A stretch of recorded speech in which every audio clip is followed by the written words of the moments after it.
Okay, great. So welcome to another Sunday evening call. It is sometime in 2020. It's someday at some time in 2020. That's how we're going to title this one. But I posted the other day, what are some of the biggest challenges that you are facing currently in your business? And I saw kind of a similar thread through a couple of people. And so I just wanted to bring that to your light, to the evening's call. How many of you would like to know what is one of the biggest things that's causing your business not to be where you wish it was? Type in the chat box, drop a 1 if you would love to know one of the number one reasons why your business isn't as big as it possibly could be, no matter how soon you've come, no matter how new you are or how long you've been in. Okay, now you don't have to agree with me on this. You don't have to like me for saying this. That's okay. I don't care. My job after 14 years in this industry is to pay forward the lessons that I've learned, the mistakes that I've made. Okay.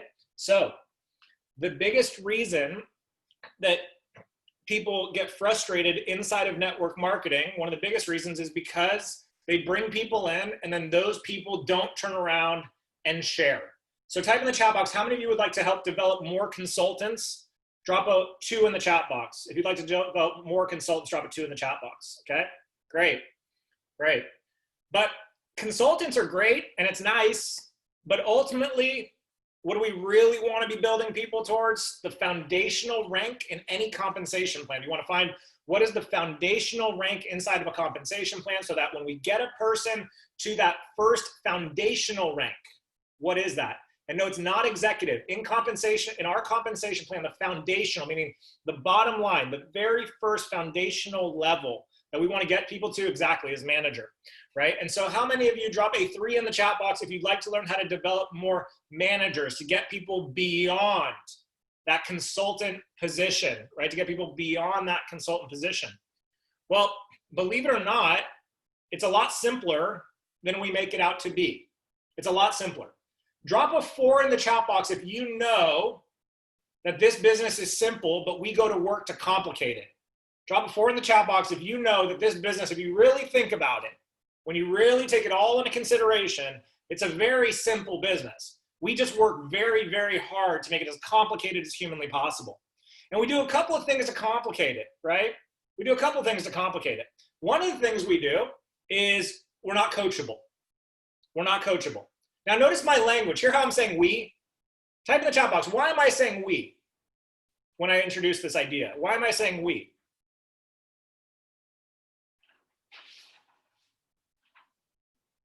Because I did the same. There have been times in my career where I wasn't coachable.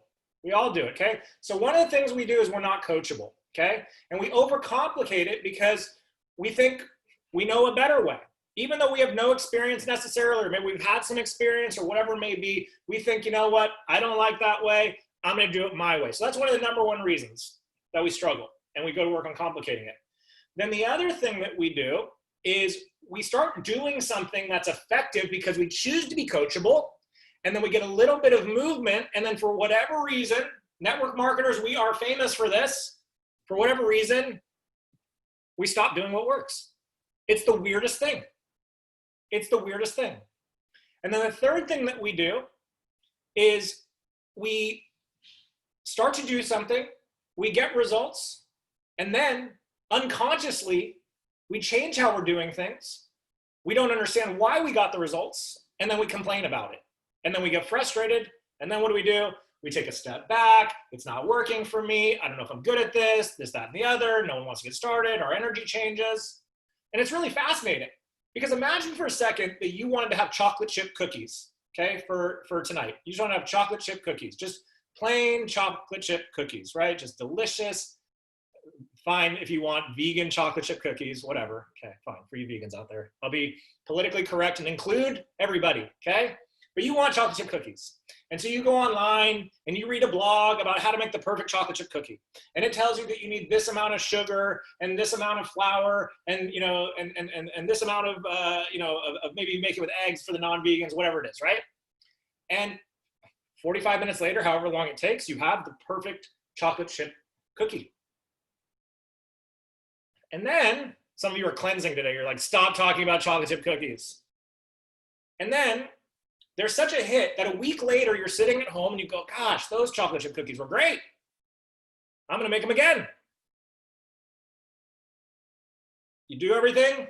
45 minutes later, what happens? You take a bite. That doesn't taste like last week's. In fact, these taste like peanut butter cookies. How's that possible? I followed the, oops. I actually didn't have the recipe in front of me this time. I tried to do it from memory. I made it up as I went. And so instead of putting chocolate chips in, I put peanut butters in. And instead of putting flour in the recipe, I don't know what I was thinking, I put salt because I wasn't paying attention, because I wasn't disciplined in my process.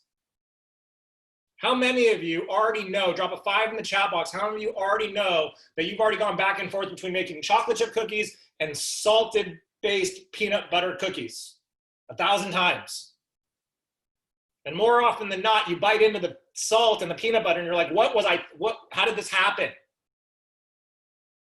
Okay, so tonight, I just want to bring us back to center. The key to building a sustainable business in network marketing, and it doesn't matter to me if you just want to make 500 euros or pounds a month, or if you want to make 5,000, or if you want to make 50,000, you have big dreams. The key to success in network marketing is very, very simple. The key to success in network marketing is you teach a lot of people how to do a little bit, and then you find a couple of people over time who do a lot. It's very simple, and I say it again. You teach a lot of people how to do a little bit, and then you find a couple of people who do a lot. That's why you always hear us say over and over and over again, not to get frustrated when the people that you bring in don't do anything. Why? Because you're going to have to go through a lot of people before you find the people that do a lot. So something maybe you've heard me say before, I'm going to say it again, okay, is that you've got to recruit the many to find the few who lead to the masses. Okay, you got to recruit the many to find the few who lead to the masses. Recruit the many to find the few that lead to the masses. But it's the many along the way that lends itself towards a predictable, sustainable, viable cycling business. A business where you're earning in the manager's pool, a business where you're earning in the director and the executive pool, a business where you're helping your team get paid inside of those pools as well. A business where if you build the way I'm about to talk about tonight, if you build this way and you stay committed to baking the chocolate chip cookies the way that they're designed to bake, you won't constantly find yourself wondering, why isn't this person doing more? Why are they quitting? I always feel like I have to bring in new people. Nobody wants to do this with me, blah, blah, blah, blah, blah. And why? Because what happens is you bring in one person who says that they want to do a little something. They put up one post on Facebook. You think this is going to be your next big builder. They do nothing because most people won't.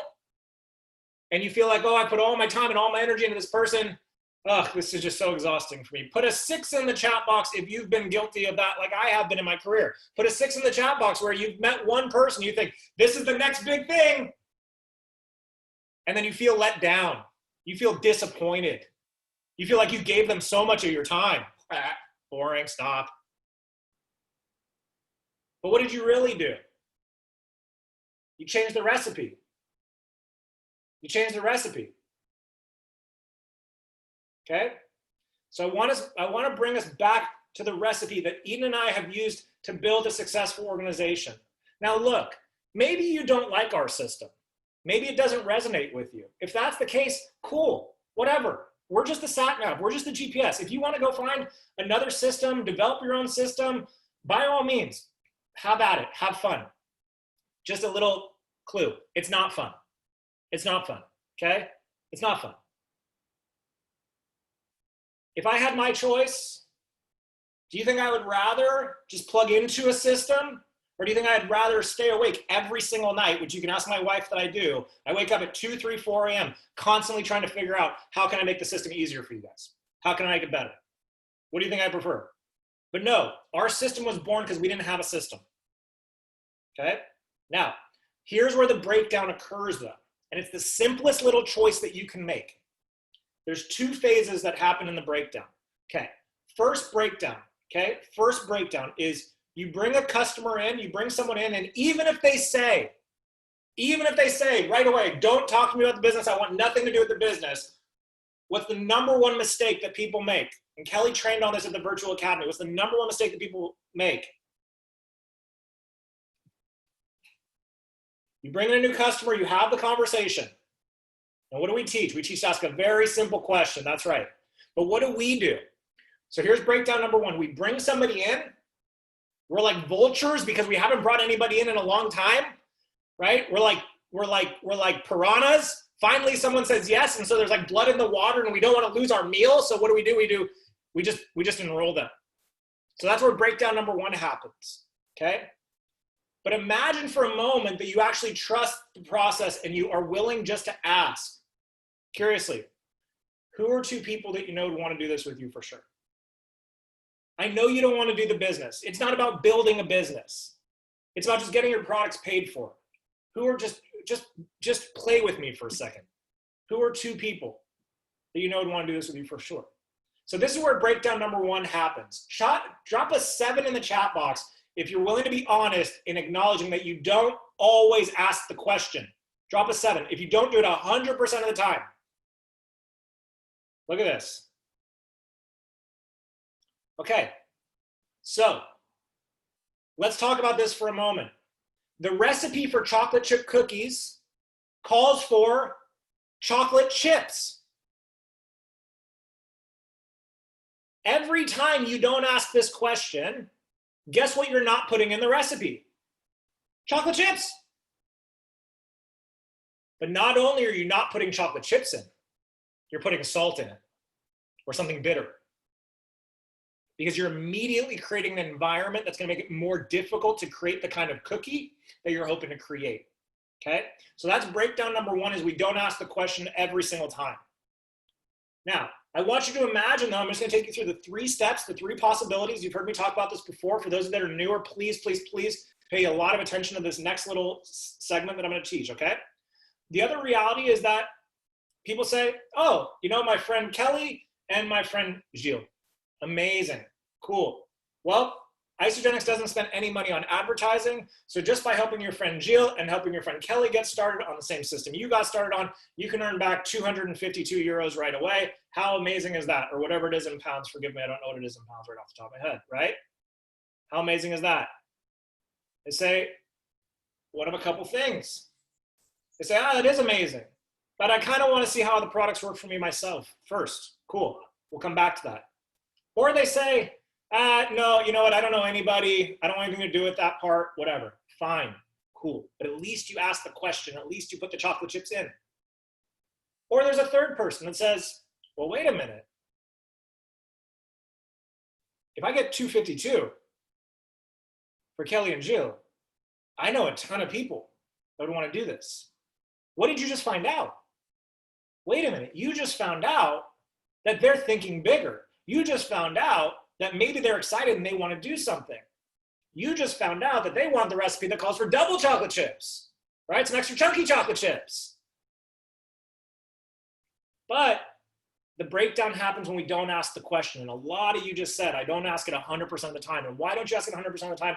Because you're scared. You're scared of turning them off. Oh, I don't want them to think it's one of those things, whatever it may be. And that's just crazy, because think about it. Let me ask you a question. No matter where you are on this call, and I don't care if you're in the Netherlands, Belgium, or in the UK, here's what I know for sure. If I went into a major department store or a major retail store or even a smaller boutique in any single one of your countries, and I went to purchase my clothes or whatever I bought, you know what they would ask me? Would you like to sign up for a rewards card? Wouldn't they? Type an 8 in the chat box. Every store you go to now, right? Would you like to sign up for a rewards card? Sometimes you say yes, sometimes you say no. But the employee, what do? They ask you 100% of the time if you want to sign up for a rewards card. Why? It's part of the recipe of the store. It's part of the company's process. The company knows That if 100 people come into the store that day, that maybe 10 will say yes to rewards cards. They then know that those 10 people will end up spending, say, 25% more than the average customer. They also now know that those 10 people are their ideal customers, so they're going to market more towards those customers. Type a 9 in the chat box if you're starting to look at this in a very different way tonight. Okay? So that's where the breakdown starts to happen, is we don't ask on the very first attempt, and that's a challenge. Okay, Zach, well, you said, what about the people that say, well, I want to see how it works for me first? Fine, great. What do we do? How many of you, let's go back, we'll start the number sequence over. How many of you, after just 5 days or a weekend, drop a 1 in the chat box if you knew, whoa, I don't know what they're putting in here. I don't know what they're putting in here. I don't know if these are chocolate chip cookies or space cakes from Amsterdam, but I feel a lot different. I feel great. I feel great. Drop a 1 in the chat box. Okay, so what do we do? On day 5 or day 6 or day 7, we check in. How are you feeling? What are you noticing? I feel amazing. My energy's through the roof. I'm sleeping a little bit better. Is it possible that I maybe lost a couple inches? Yeah, great. Hey, let me ask you a question curiously.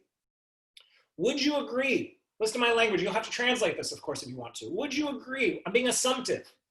Would you agree that Kelly and Jill would want to have more energy and be sleeping better at night? We know Jill's going to want to be sleeping better at night real quick, right? Have more energy and be sleeping better at night after just 5 days. Would you agree that they'd want to be feeling that way after just 5 days? What are they going to say 100% of the time? Yes. Why are they going to say yes now versus not saying yes before? Well, a couple of reasons when you look at the psychology of it. They say no originally for one of 2 main reasons. One, because of their own beliefs that the people that they would reach out to wouldn't necessarily want to do it with them because they're the ones that are doing it. They don't believe they have the influence to inspire the 2 people to take action. Or they have this weird belief in their head that says, oh, I don't want to make money off of my friends. That's it. That's the 2 primary reasons why they said no in the first place. But when we come back around and we ask them, would you agree that they'd like to feel those benefits after just a certain amount of days? The answer becomes yes 100% of the time. And why? Because as human beings, I don't care if you live in Belgium, I don't care if you live in the Netherlands, I don't care if you live in Spain, I don't care if you live in France, I don't care if you live in Germany, I don't care where you live in the world.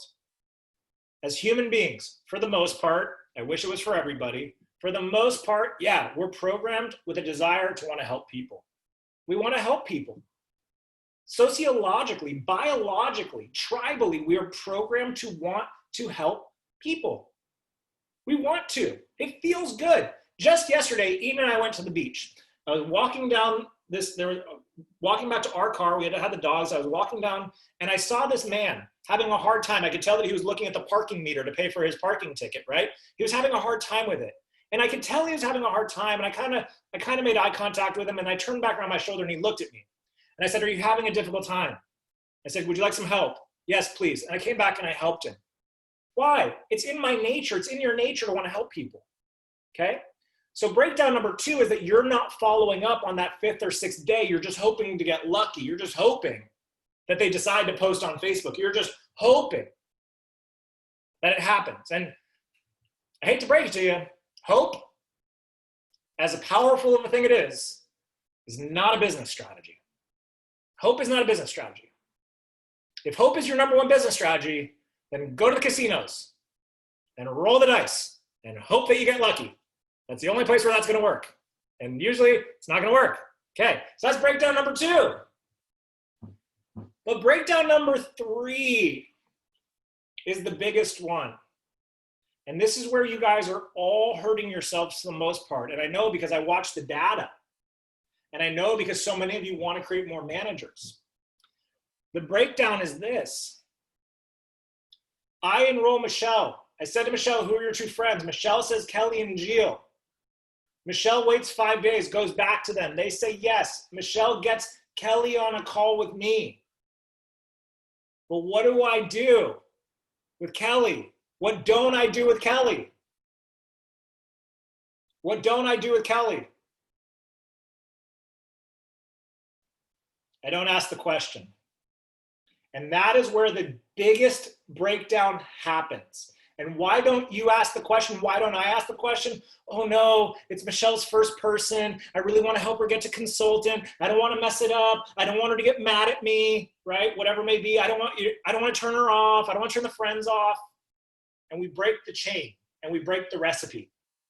And now we've selfishly gone from knowing how to bake the perfect chocolate chip cookie at home, home baked, fresh, delicious, tastes amazing, to thinking, it's okay, I'll just buy these cheap boxed cookies over here for her friends. And that's where the biggest gap is coming.